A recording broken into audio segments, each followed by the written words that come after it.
नमस्ते, welcome to योग अभ्यास। आज हामी महादेवको प्रिय स्थल हलेसीबाट पार्ट 7 प्र्याक्टिस गर्नेछौँ।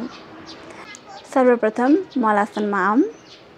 यसरी दुवै खुट्टा टेकेर बस्न हजुरहरूलाई गाह्रो हुन्छ भने यहाँ मुनि हजुरहरूले कुसन, सिरानी समथिङ केही पनि हुन्छ एउटा ब्लक्सहरू राखेर यो हिसाबले पनि हजुरहरूले गर्न सक्नुहुन्छ। यहाँनिर हामी एकछिन होल्ड गरौँ। मलासनका धेरै फाइदाहरू छन्।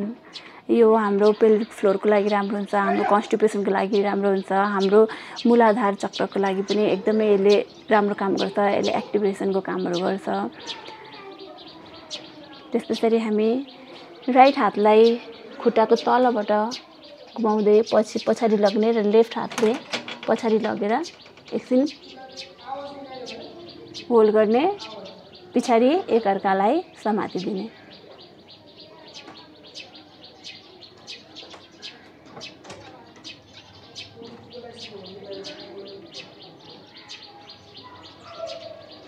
अब बिस्तारै छोडिदिनुहोस् र त्यसै गरी त्यसको अपोजिट साइडमा गरौँ। हातलाई खुट्टाको अगाडिबाट तल लग्दै पछाडि घुमाएर लगौँ र राइट हातलाई पछाडि लगेर समाति दिने।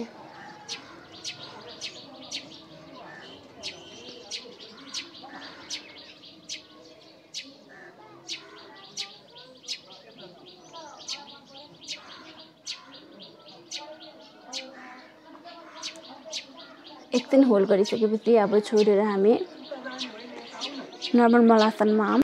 अब आफ्नो खुट्टाहरूलाई केही पर लगेर हामी उत्कट कोण आसनमा आऊँ। आफ्नो दुवै हातलाई टाउको पछाडि राख्दै बोथ साइड यसरी गरौँ। यो हजुरहरूले जति सक्नुहुन्छ गर्न सक्नुहुन्छ। 5 चोटि 10 चोटि आफ्नो क्षमता अनुसार गरिराख्न सक्नुहुन्छ।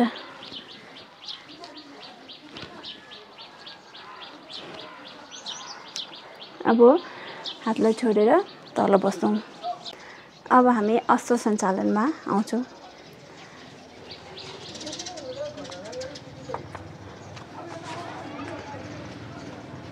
राइट खुट्टालाई अगाडि र लेफ्ट खुट्टालाई यसरी पछाडि राखेर अश्व सञ्चालनमा आऊँ। माथि सास लिँदै इन्हेल गर्दै खुट्टालाई अर्ध हनुमान आसनमा आएर एक्सहेल गरिदिउँ।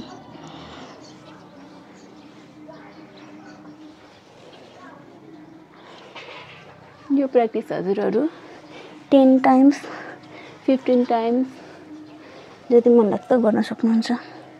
अगाडि आउँदा इन्हेल, पछाडि जाँदा एक्सहेल।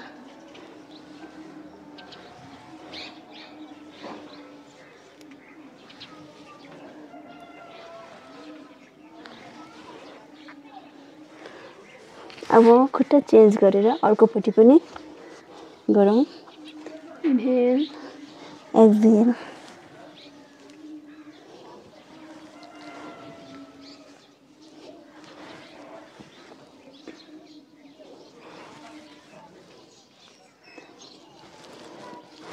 यसले हिप एरियामा फ्लेक्सिबिलिटी बढाउँछ।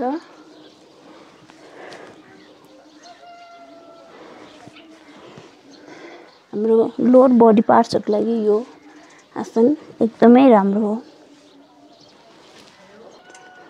फेरि हामी राइट खुट्टालाई नै अगाडि ल्याएर पिजन पोजमा आऊँ। पिजन पोजबाट पछाडिको खुट्टालाई सिधा माथि ल्याउँदै हातले पछाडि लगेर यसरी समाति दिने। सक्नुहुन्छ भने खुट्टालाई ल्याएर आफ्नो हिपमा टच गराउँदा हुन्छ। सकिँदैन भने जहाँसम्म सकिन्छ त्यहाँसम्म होल्ड गरेर बस्नु होला।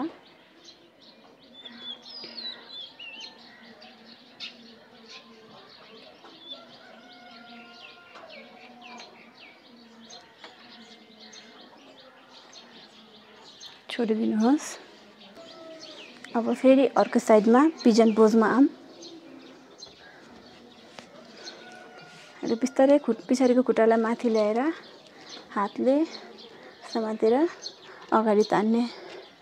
सकिन्छ भने खुट्टाले हिपमा टच गरौँ, सकिँदैन भने जहाँसम्म सकिन्छ त्यहाँसम्म होल्ड गरेर बसौँ।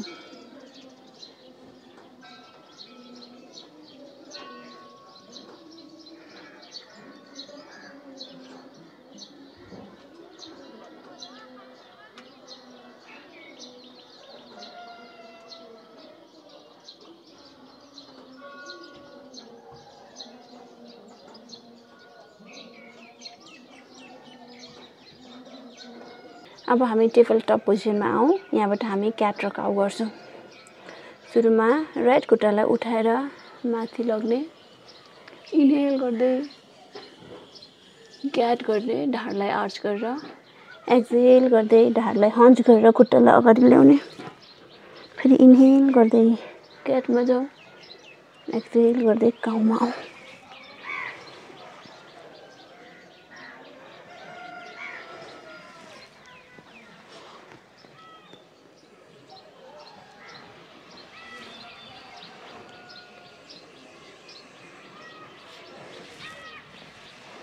त्यस्तै गरी अर्को साइडमा पनि अब लेफ्ट खुट्टालाई सुरुमा उठाएर माथि लगाऊ, इनहेल गर्दै क्याट, एक्सहेल गर्दै काउमा।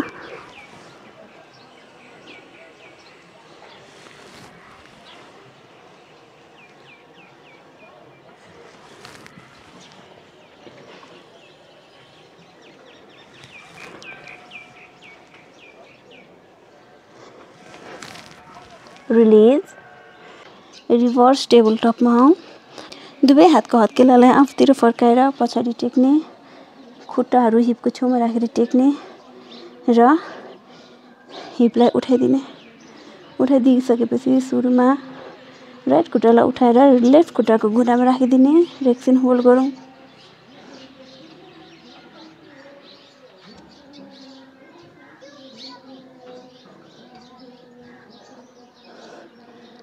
यसमा इनहेल र एक्सहेल कन्टिन्यू गर्नुहोला। त्यसै गरी अब खुट्टालाई तल राखौँ र लेफ्ट खुट्टालाई उठाएर राइट खुट्टाको घुँडामा राखौँ।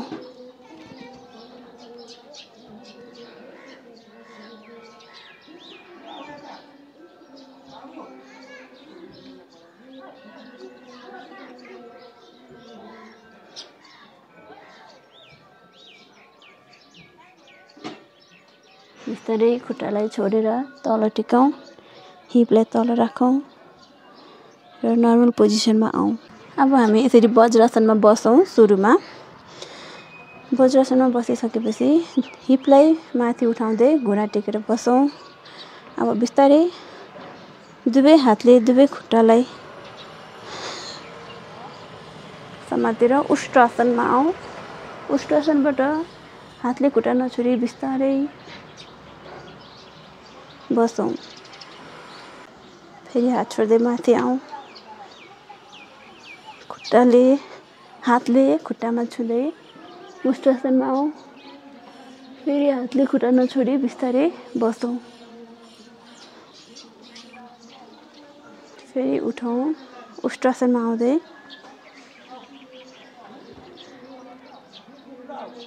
बिस्तारै बसौँ। यो प्रोसेस हजुरहरूले जति पटक सक्नुहुन्छ त्यति पटक गर्न सक्नुहुन्छ। बिस्तारै बालासनमा आएर एकछिन रेस्ट गरौँ।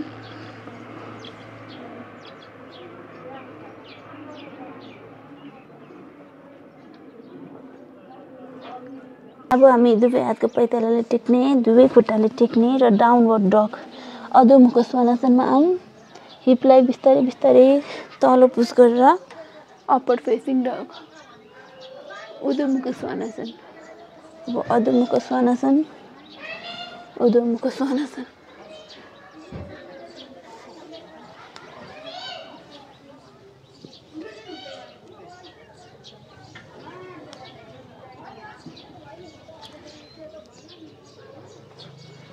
यो एक्सर्साइजले हजुरहरूको हातको स्ट्रेन्थ बढ्छ, हिपमा मुभमेन्ट हुन्छ, स्पाइन मुभमेन्ट हुन्छ, ओभरअल बडी, होल बडीमा काम गर्छ।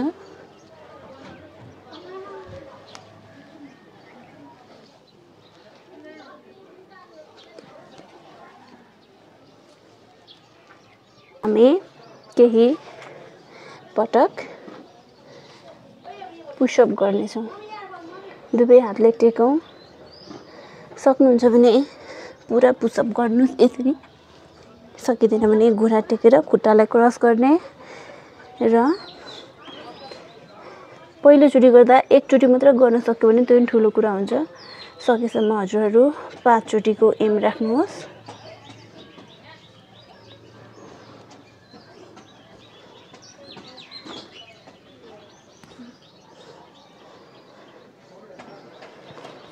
योग आसनहरू गरिसकेपछि प्राणायाम प्र्याक्टिस गर्नु अनिवार्य नै जस्तै हुन्छ। यदि हजुरहरूसँग समय छैन भने पनि आसनको प्र्याक्टिस 5 मिनट कम गर्ने, तर प्राणायाम चाहिँ गर्नुपर्छ। प्राणायामले हाम्रो फोक्सोको क्यापेसिटी बढाउँछ, ब्रिदिङ गर्न इजी हुन्छ, धेरै रोगहरूबाट हामीलाई बचाएर राख्छ। जबसम्म हामीलाई रोग लाग्दैन तबसम्म हामीलाई थाहा हुँदैन कि प्राणायामले काम गरेको छ कि छैन भनेर। तर त्यसले अन्धुरी रूपमा नदेख्ने रूपमा काम गरिरहेको हुन्छ। हजुरहरूले यी आसनहरू पछि केही बेर भस्त्रिका गर्नुहोला। भस्त्रिका गर्दाखेरि लिने र छोड्ने क्रिया हुन्छ। छोटो सास लिने र छोड्ने। सुरुमा म गरेर देखाउँछु। लिने छोड्ने, लिने छोड्ने।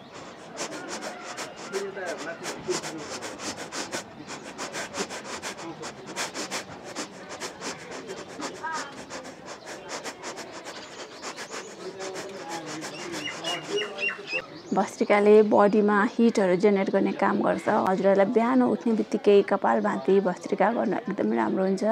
मैले आजसम्मको योगा प्र्याक्टिस, योगाको बुझाइमा जति जरुरी आसना छ, जति जरुरी फिजिकल प्र्याक्टिस छ, फिजिकल एक्सर्साइजहरूको जरुरी छ, त्योभन्दा बढी ब्रिदिङ एक्सर्साइजको जरुरी हुन्छ मान्छेहरूलाई, ह्युमनहरूलाई। जति जरुरी योग आसनहरूको छ त्योभन्दा पनि अझै बढी जरुरत चाहिँ प्राणायामको हुन्छ। त्यही भएर प्राणायाम पक्कै पनि प्र्याक्टिस गर्नुहोला। आजको एपिसोड सुन्दर नगरी हलेसीबाट सुट गर्नु पाएकोमा म एकदमै आफूलाई कृतज्ञ मानिरहेछु। हस् त आजलाई यति नै। म यस्ता काम लाग्दा भिडियोहरू भविष्यमा पनि लिएर आउनेछु। च्यानलसँग जोडिएर बस्नुहोला। धन्यवाद।